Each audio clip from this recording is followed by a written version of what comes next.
Well, bought a new vape and vape screen, right? Coming from Toronto. A new issue with that. I actually love Canada. But I have an issue with a shipping company called Prolator or Prolite, whatever it is. I'll leave a description and the web link and all that little good stuff. Click like for me, thank you. Hopefully you will like. But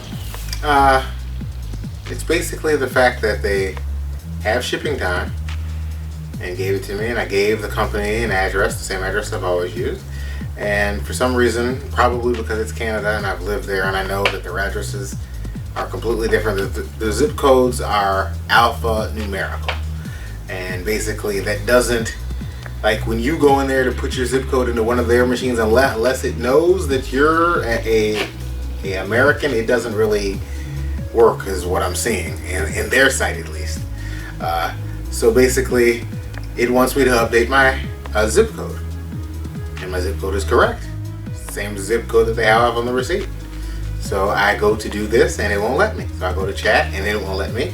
It says they're open up at 8 and they're in Toronto. So, okay, I call, it's like 10 o'clock.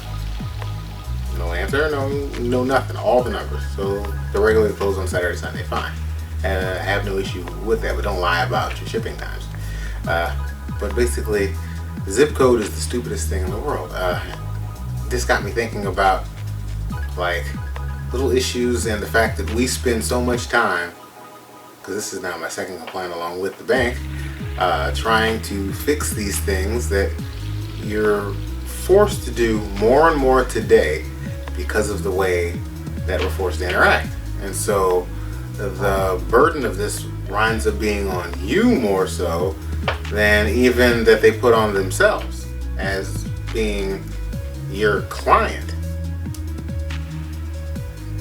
Which makes no sense. Like, you're their client. I take care of my clients. So I mean, normally you take care of things before they have to happen.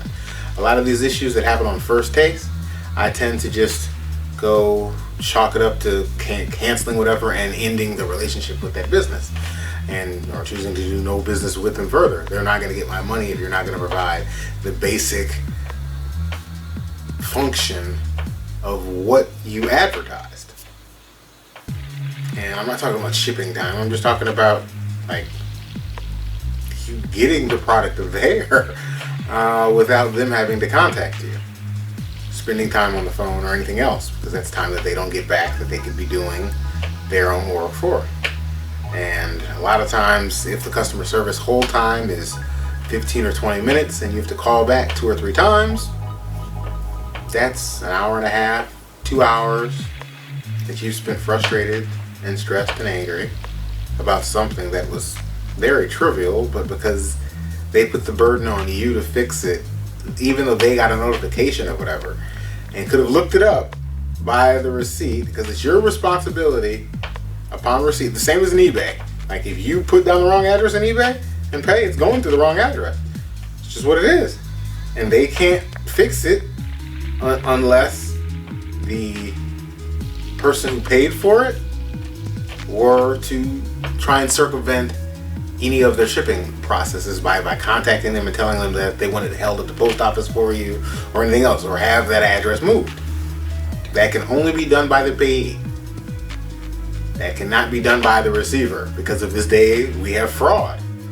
So it makes no sense for any of these companies to be putting it on the person, when if the person in any of these instances is trying to intercept something, is doing it by these means.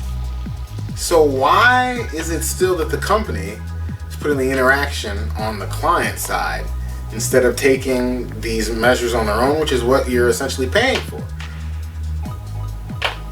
is to not be bothered.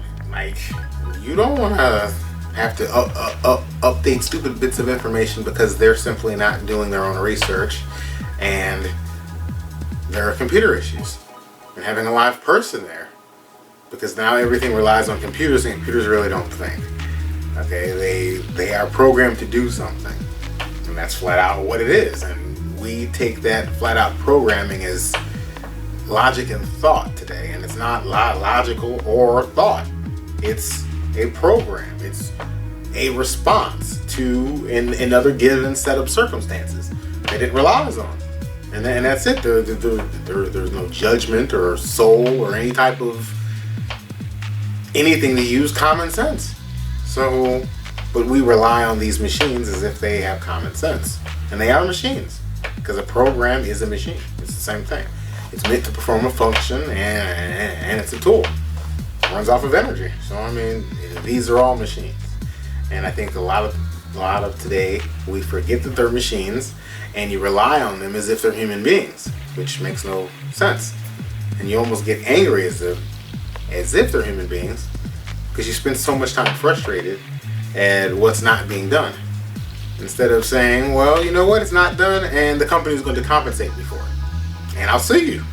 and that's just what it is. It's just the world we live in. And basically, that's kind of sad, but it shouldn't be put on the people. Like the client should not be left up to fixing any one of these things for their business that they're making a purchase from. This stuff should be taken care of and well done. And in this instance, it's just a stupid company that has horrible customer service. But it got me thinking to the fact that it's not just one company we're dealing with now. It's not like you're just getting all of your stuff from, per se, Amazon, as most of you are. But I don't.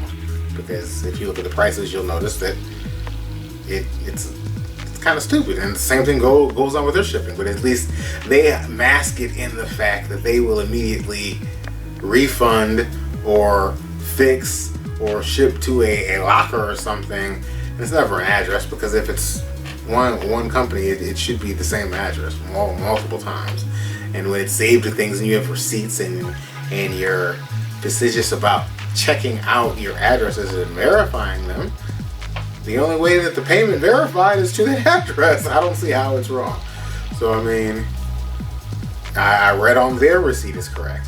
So basically, that's just incompetence there. But the more and more you deal with this with more companies, there are other small things that cause you to call customer service more and more, or spend time in chats, which is infuriating and a waste of all of our time, because these are normally issues that could be dealt with very easily if thought about. And the only reason it's not thought about is because it's not really profitable to.